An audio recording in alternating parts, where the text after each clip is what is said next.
I was a young mom, 3 kids still at home, just all these things that were feeling so right.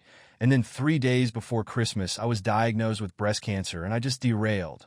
Vivian Mabuni was facing the pain of surgery, chemotherapy, and radiation, as well as the uncertainty of how it would all turn out. And yeah, it was so altering for me. For the next few minutes, Vivian is going to take us along on her difficult journey through cancer and the unexpected ways God used her pain to open new doors. You're listening to GPS God People Stories. It's an outreach of the Billy Graham Evangelistic Association. I'm Phil Fleischman, and I'm Jim Kirkland. When she got her cancer diagnosis, Vivian had to face her own mortality in a whole new way. Billy Graham has an important word about facing your mortality a little later in this episode. The Bible says in Amos, "Prepare to meet thy God." That is the greatest and most searching of all of God's commands. Prepare to meet God. You don't want to miss the rest of what Billy Graham has to say about preparing to meet God. You can also learn more about it at this website. It's findpeacewithgod.net. That's findpeacewithgod.net. There's one more thing we want to tell you about before we get into Vivian's story, and that's a new podcast from Sissy Graham Lynch. Sissy is Billy Graham's granddaughter and Franklin Graham's daughter. Her podcast is called Fearless with Sissy Graham Lynch. She talks about taking a bold stand for Christ in a culture that is not always very friendly toward Christianity, and how to do that with grace and compassion. You can find Fearless wherever you listen to podcasts. Just search for the title, which again is Fearless with Sissy Graham Lynch. And one more thing to note. Sissy spells her name Sissy. So I grew up in Boulder, Colorado, one of a handful really of Asian Americans during that time, and I grew up in a culturally Buddhist home. When Vivian says culturally, what she's communicating there is that her family practiced certain Buddhist traditions, but the Buddhist religion wasn't part of her everyday life. And you could say Vivian only saw a cultural Christianity in the lives of her classmates. They call themselves Christians, but they didn't live out their faith until all of a sudden one of Vivian's friends changed in a very noticeable way. I went to school and sat next to a friend in my math class during high school, and she just started glowing. It was so notable that I stopped and asked her, "What happened to you? Like, did you become a vegetarian?" And so then she explained, "No, I became a Christian." And I asked, "What does that mean? You go to church now?" And she goes, "Oh no, I have a personal relationship with Jesus." My heart just sunk. I just thought, oh no, how could you be duped into believing this mythology? You know, Christians are so narrow-minded and hypocritical. And how could you fall for this? I love how Vivian thought the change in her friend might have been because she became a vegetarian. But anyway, as the days and weeks went by, Vivian couldn't deny that her friend had really changed for the better. She literally just had a very different disposition. And having seen her before becoming Christian and knowing, she was funny and witty, but she just had a change even in her character and how she responded to people who were hurtful.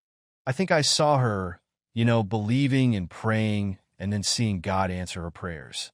I mean, it really was, we would have these long conversations about God and what she was learning in the Bible, and it just was vibrant and personal. These conversations had such an impact on Vivian that she decided she wanted to become a Christian too. She made the decision this summer before her junior year of high school, but things did not go the way she had hoped. Drove myself to the mall and bought a Bible and tried to read it, and it didn't make any sense. I flipped through the pages, and they were all these measurements of this temple and these long names of kings that I couldn't pronounce, and it just didn't seem to make any difference in my life. And I tried in my best way that I knew how to be a Christian. I would drive myself by myself to church, and I would cry through the worship songs, and then I would drive home. And then, I became increasingly frustrated, to be honest, because the more that I tried to live the Christian life in my own effort, the more I experienced failure. And I pretty much was ready to ditch my faith. I had tried everything and figured, it's just another phase I'm going through, music, God, all that. As a teenager, just when she was about to give up, something terrible happened. At least Vivian thought it was terrible at the time. My dad goes through a midlife crisis, and he buys the sports car. And then, a few months later, he comes back with a perm. And then he comes back with the news right before my senior year of high school that our family was going to move from Boulder Colorado to Hong Kong. And it just took the wind out of my sails. I was so mad at everything and everyone, and they literally had to drag me with my nails gripping onto the ground as I boarded the airplane. I was trying to figure out any way that I could stay, and it was so.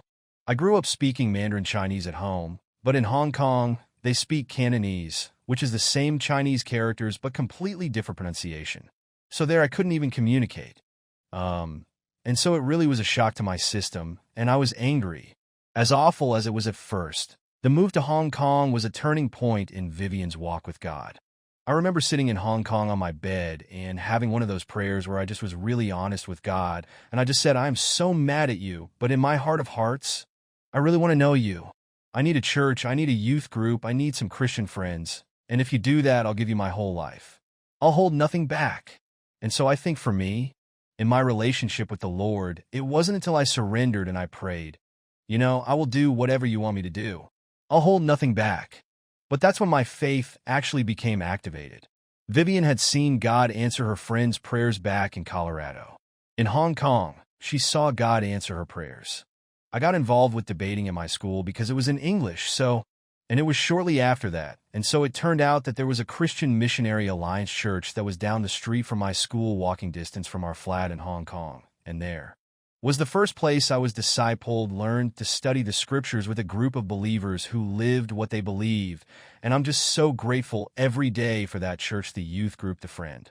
That I made before long, it was time for Vivian to go to college. She decided to go back home to the University of Colorado. Her youth pastor in Hong Kong told her to find a Christian group on campus. I eyed away, and one of the groups he mentioned was Campus Crusade for Christ Today. They're known as Cru, and I plugged into Cru day one. And I was a marketing major, but I look back and I think I majored in ministry and I minored in marketing. So I loved everything I did on campus, learning to, walk by faith and disciple people and, share my faith. All of that was so thrilling and exhilarating, seeing God use me in the lives of other people to help them walk with God. So I graduated and then asked my parents, they're still seeing that this is a phase that's kind of going little bit longer, but I said, can I just do this Cru staff thing for a couple years? And then I could always go to law school afterwards and we can just reevaluate.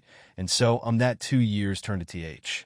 30 years with Cru, and Vivian is still going strong. Of course, a lot has happened over the past 3 decades of life. For one thing, Vivian got married. She met Darren during a summer mission with Cru. In the Philippines, they tied the knot in, and Vivian moved to Southern California, where Darren was already working with Cru on the campus of UCLA. Vivian and Darren had 3 children, 2 boys, and a GI. RL, as they served together working to reach Asian Americans with the love of Jesus Christ. Life was good and very full, and then everything came to a standstill. We're going to jump now to December. Vivian's young children are excited about celebrating Christmas, which is just a few days away, but Vivian is thinking about something else. She's thinking about the lump she found on her breast and waiting for tea. As results, I was a young mom, 3 kids still at home, and at the time really felt like I was as in shape as I had been, like I was running 3 to 4 miles every other day. And all 3 DS were in school all day, and I was kind of, started seminary, working in my master's in Bible exposition. Just all these things that were feeling so right. And then 3 days before CHR Ismas, I was diagnosed with breast cancer, and I just derailed for the next year. Vivian battled cancer, surgery, chemo, radiation, pain, nausea, grief. It put her faith to the test. It's important to mention Omething God showed Vivian before her diagnosis. She was leading a women's Bible study, and one of the women in the group mentioned a friend who was known as the Asian Martha Stewart. The story resonated deeply with Vivian. One of the women shared about this woman that lived in Irvine, and they called her the Asian Martha Stewart because her home was always immaculate, and she always looked so put together. And so did her kids. And the food she made was so incredible. Her life was flawless. And then this woman was diagnosed with breast cancer. And when people found out, they wanted to help, and she Jew. SD, not a believer. And then, as part of Asian culture, you don't want to rock the boat or, be trouble to people. So she just refused all the help. She goes, no, I'll take care of it, mice. Elf. And so she started going through her treatment, lost her hair. She could not hold her perfect world together. And then tragically, this woman took her own life. And she left behind 2 kids and a who.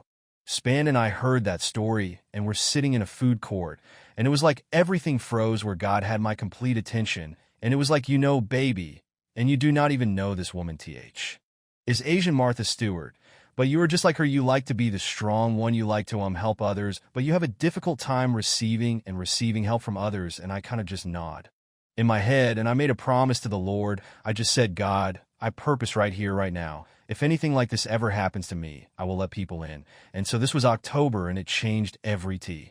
Because when I received that diagnosis, I had already promised God that I would allow community to come and to cancer together. And I really feel like that changed everything. Vivian truly led others. And as she battled cancer, and one of the ways she did that was through a blog. Her husband had been telling her for a long time that she should start a blog. The cancer diagnosis was the catalyst that now he led her to do it. And so I would write on the blog, and it was like holy ground. I felt like it was a place where I was processing what I was learning with regards to my relationship with God without having to put a bow on the end or end with a happy verse. It was just very raw and real, and these different stories would come to mind, and I would write about it and share an appar. NTLY. It was blessing a lot of people. Here's part of an entry from January. Vivian wrote, I was having difficulty holding back tears in the waiting room as the reality of surgery started setting in. The nurses came out to give us some tea and coffee, and she looked me in the eyes and said, the Lord is with you. He's going to see you through this. God showed up again and again in the midst of Vivian's fear and pain, often through people like that nurse and others who took care of Vivian and her family, and Vivian's faith ultimately grew stronger as she learned to trust God throughout her ordeal. Here's no right way to do cancer or any other difficulty that we walk through, but I believe that God is not threatened by our anger or honesty. I do think that He is near to comfort us as we draw near to Him, and I have friends who have walked through hard times where they've just been shaking their fists at God, and I think God is totally fine with us being where we're at, but I think we can determine. Sometimes our posture of, I will still trust you, God, nothing makes sense right now, but I'm still going to cling to you because I need you, because I'm desperate. I think the Lord meets us in His plea said and delights to meet us in our pain, and I think about Him when my oldest son was about a year and a half old, and he cut right above as I, dancing around a coffee table, and I had tea. Oh, take him to, and most searching of all of God's commands. Billy Graham can prepare to meet God. His heart must be right. God will never accept anyone into the kingdom of heaven whose heart isn't right. And I want to ask you tonight, is your heart right? God searches the heart. The Bible says He ponders the heart.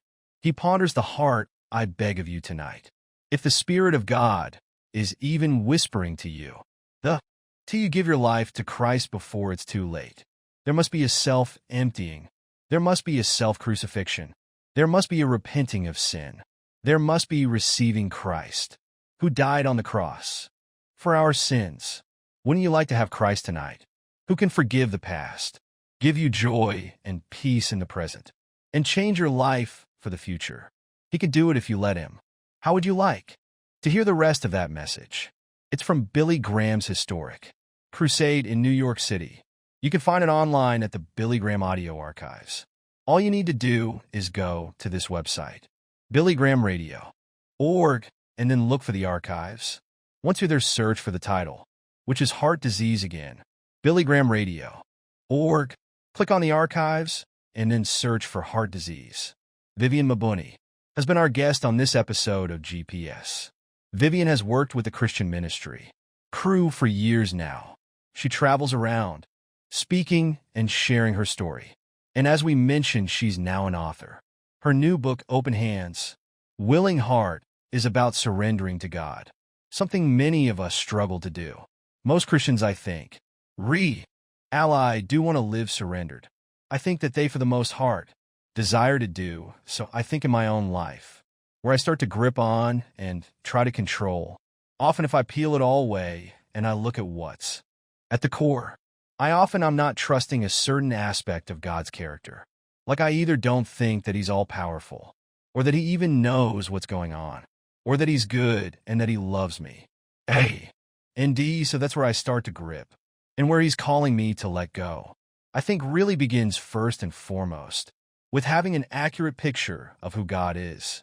And that's why I think as we spend time in the scriptures, reading and studying God's character, what he loves, what he hates, his responses, his hard I think that helps us more to be able to let go.